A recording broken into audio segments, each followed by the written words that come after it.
Okay, good evening. I want to make some remarks about identity, particularly as I talked about as I referred to in the screenplay for my short, an expulsion, and talk about some of the issues. And there's going to be several videos like this.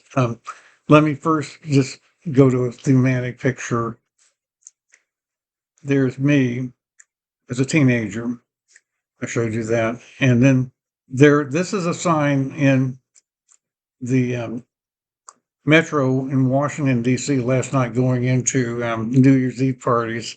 Now that you're 18, what's on your to-do list? Well, if you are a male, a biological male, you have to register for selective service.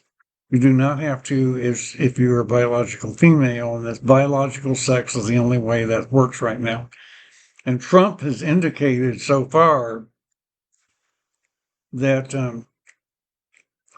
he doesn't want women to have to be drafted if we ever have a draft. He has not said that he wants to get rid of the draft either, as far as I know. Although it changes all the time. What's going on down there at Mar-a-Lago? It changes every day, so he could change his mind. And then I showed you this last time, my picture of my parents. But let me also show you for the screenplay. Show you a kind of a geography map, the setting of where the College of William and Mary is, and where the activity on campus, as I showed you the picture of the campus last time, is in Williamsburg. And then if you drive up today, it's 95. You didn't have all those interstates when I was growing up. Probably in 1961, they were just beginning to be built more. And if you go into North Arlington, I'm near the Arlington Hospital, which is approximately right here. I'm not going to give you the exact house because somebody else has bought it since then. But if you then go into, and that's how the short film ends. But if you go to the middle part of the film, as a family that's in Charlotte, and that would be you get up here to see where Williamsburg is again, and you'd have to drive up to Richmond and go down this way to get to Charlotte, and their house was the southeast of downtown.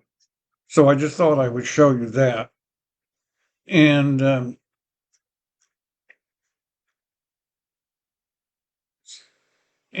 also show you again, remind you of the books. And let me just want to go down a couple of big points. One of them, let's remember that the 26th Amendment passed in 1971 lowered the right to vote to age 18. Nixon was office then. I was just starting my work life. And that's also in many states is the age of consent for sexual activity. Although in some states it's as low as like 16 or something, rarely lower than that, 15 maybe. But some states like Virginia and California, Wisconsin, some major Arizona, some major states, I think they're still the same. 18 is still the age of consent. And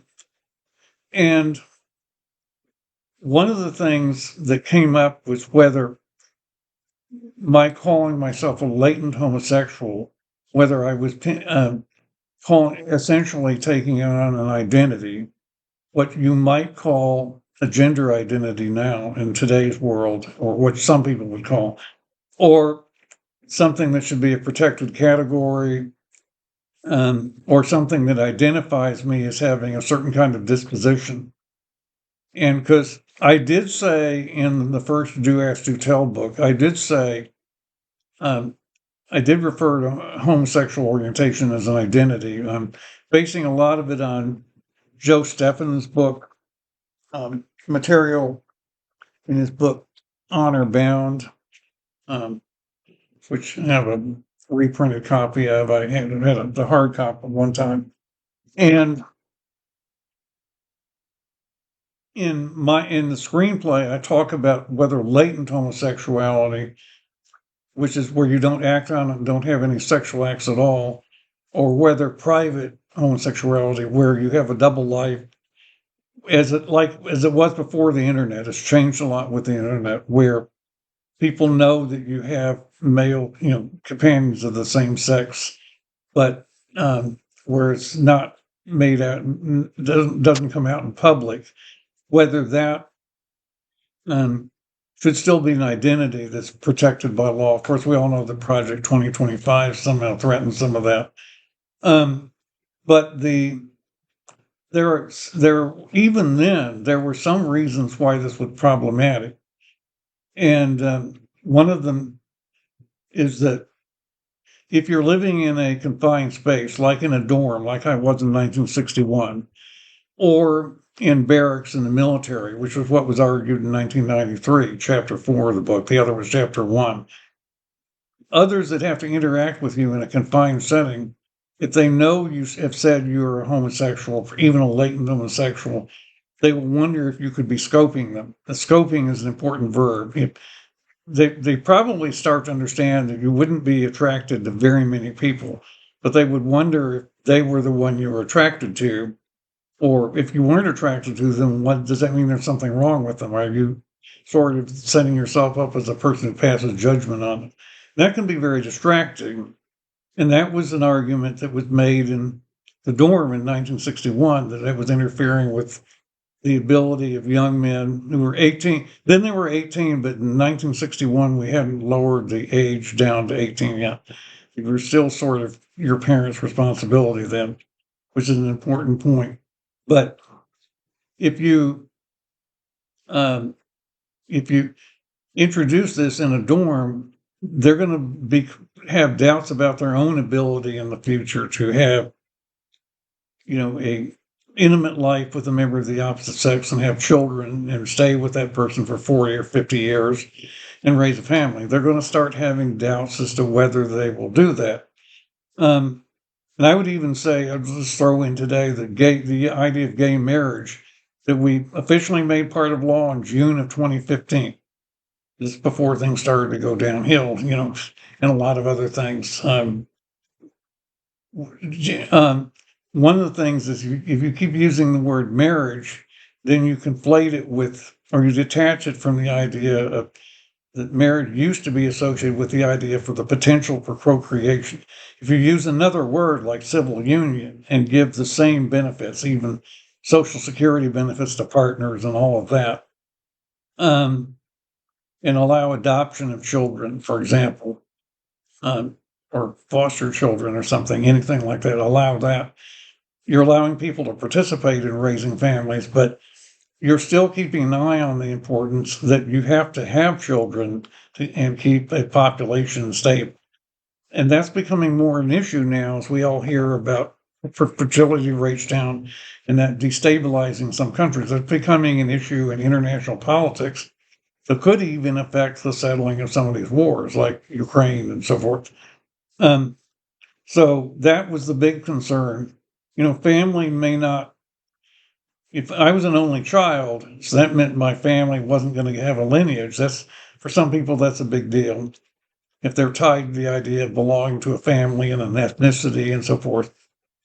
Now, I had my own agency as an adult. I lived my own life my own way. But typically in many indigenous societies that have recognized the idea of homosexual men or women, for that matter, or sometimes they think of as feminine men or various other kinds of people, or recognizing men who will not have their own children, they're expected to stay with the tribe and help raise other people's children, or if they're men, be extra people available to be in the military and go out. And you might have, that's an argument for gays in the military, that you need the people as warriors to defend the tribe. That still would be true. Generally speaking, in liberal society, if you have a large number of people, or a significant number of people, maybe 10 to 20%, of particularly men who don't want to have their own children. And of course, we're finding that more with women, but particularly with men, there is less incentive to get into conflicts and for a society to get into conflicts, because particularly the men and the women that have careers, for that matter, big careers that equal to men's, the glass ceiling and all that, have a lot to lose if there's war or conflict. So having some people who don't have their own children actually helps give a society an incentive to stay away from war. But we know that in some parts of the world that doesn't work. The Middle East, where religiosity is really important, and in some of the communist world, North Korea and so forth. Now, I did talk about this concept in chapter 5. It was on page 332 of my first Do Ask, Do Tell book. I won't, but it's also on a link. Actually, I should have meant, I'm going to go ahead and give you this link.